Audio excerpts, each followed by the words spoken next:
So the game has just finished. Tottenham Hotspur 2, Roma 2. I'm with my good friend and Italian journalist Simone Dell-Uomo. Simone, what do you make of the game? Well, fair to say that the draw is a result that represents how the game went. Of course, Chris, I come from Italy, the country where they teach how to defend on set pieces. In Australia, maybe not. And once again, Spurs conceded on set pieces. Yesterday, I asked Claudio Ranieri, the manager of Roma, how to plan this kind of games. I suggest if you play Ndika, Mancini, and Hummels, you can hurt Tottenham because, of course, we know Tottenham very well. And the game was exactly what I was expecting, a very tight game. Spurs were, when they were 2-0 up, had got many chances to kill the game. When you don't kill the game, this kind of things can happen. But for me, the biggest teams are the ones that even if they don't kill the game, they don't concede at the end. This is what I think. Spurs need to improve. Under Pochettino, under many years, you had Toby Alderweireld, Jan Vertonghen, players like that, players like Hugo. They knew how to handle this kind of situation when the pressure is on you, when the opponents are coming to score the equalizer. And this is what happened. So Spurs needs to improve this kind of basics, because this kind of basics are key, are absolutely key. Of course, then 2-2 against a Roma side, a bravery Roma side. They played with courage, they played well, but we are at the start of the competition, so I think that the draw is fair. It's not the end of the world for Tottenham. Simone, how far do you think Spurs can go in this competition? I think that they can go far if they know how to play in that kind of situations. On March, on April, it's gonna be long. For me, the most important thing is to try to finish into top 8, because if you can avoid the knockout, the last 16, I think that it's gonna be a good signal for everyone at the club. What was it like in the press conference yesterday with Ange, Udogie, Hummels, and of course Ranieri? Of course, you got to know quite well that I'm not the biggest fan of Ange, but in terms of human being, in terms of history, it's an inspirational story for everyone. You got him smiling though? Yeah, I got his smile, and even because he probably does not know what I think about him and set pieces. But what can I ask why you're not a huge fan of Ange? Because I feel like Ange Postecoglou needs time here. He needs the time, the patience, and of course he needs the backing to take this club forward. Because let's face it, we have gone round in circles under multiple different managers. Are you not feeling that? I'm feeling that. I think that the team is improving in terms of playing what he wants to see, so attacking football. But of course, at the end of the day, we are watching the same mistakes week in and week out. We have been watching the same mistake week in and week out nowadays for 6 months, 7 months, and the start of the new season in terms of the defensive football that every team needs.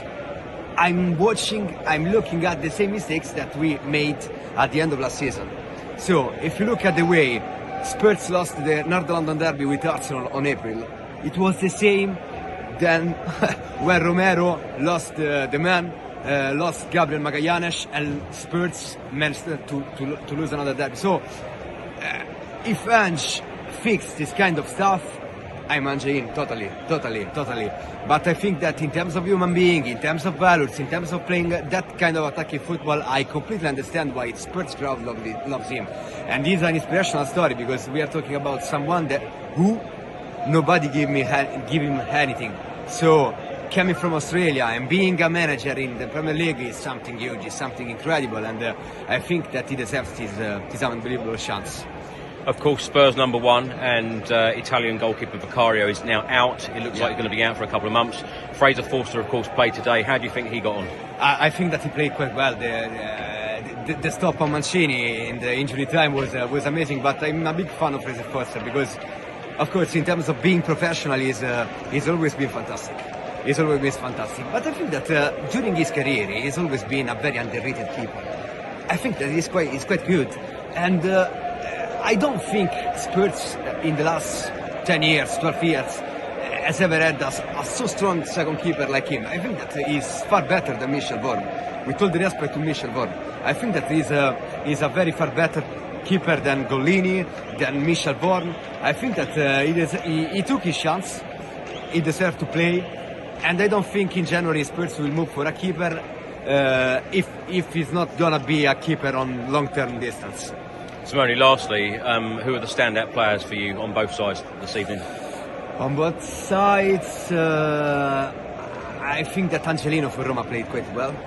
When he plays against Tottenham, he knows how to answer Tottenham, because I remember when he plays for Leipzig under Jose Mourinho, Spurs manager, to lose 3-0, and Angelino was unplayable on that night in Germany.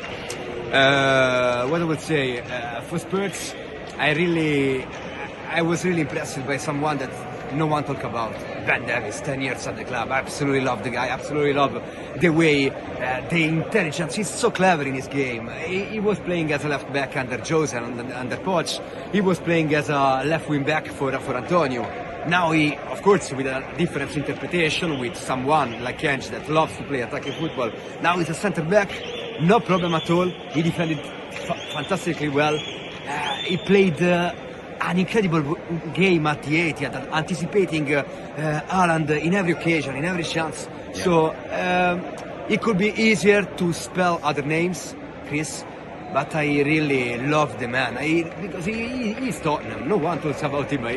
He has been a loyal servant to this football club for 10 years. So, can I ask you what have the Italian media made of Bentancur and Kulusevski? Because Kulusevski, in my opinion, has been one of our standout players this season. But yes. Of course, a lot of the Italian media, and it's fair to say, including yourself, didn't think that it was a good move for Spurs at the time. But they have thrived under multiple different managers. If you remember, I said too expensive. It was an incredible amount of money at the time. For us in Italy, there was that perception. 60 million pounds for both. At the end of the day, it reveals themselves to be a bargain for Tottenham. I wasn't a big fan of Kulusevski last season. This season, just like you were saying, has improved a lot. Has improved a lot, even in a different position. Because I share the same view and the same feelings of Ange. I think that he gives his best when he plays in a center position, when he has got the freedom to go to play with Sonny, to play with Pedro, to play with Destiny, to play with Brennan Johnson. So I think that Bentancur is another chapter, because the evolution of Bentancur under Antonio Conte, when he was playing as a number 6, as a number 8, attacking the goal, he was absolutely unplayable. He was after Harry Kane probably, he was the main man for Tottenham. This season, even last season, when he came back after that dramatic injury that he got in Leicester, I don't think we are seeing the best version of Bentancur, because I don't think he's a proper number 6, just like Ange wants him to play. The Roma fans are certainly celebrating this draw here at the Tottenham Hotspur Stadium. Simone, always great to see you. Have a great or a safe trip back to Italy, and look forward to seeing you again very soon. Thank you, guys. Come on, you Spurs.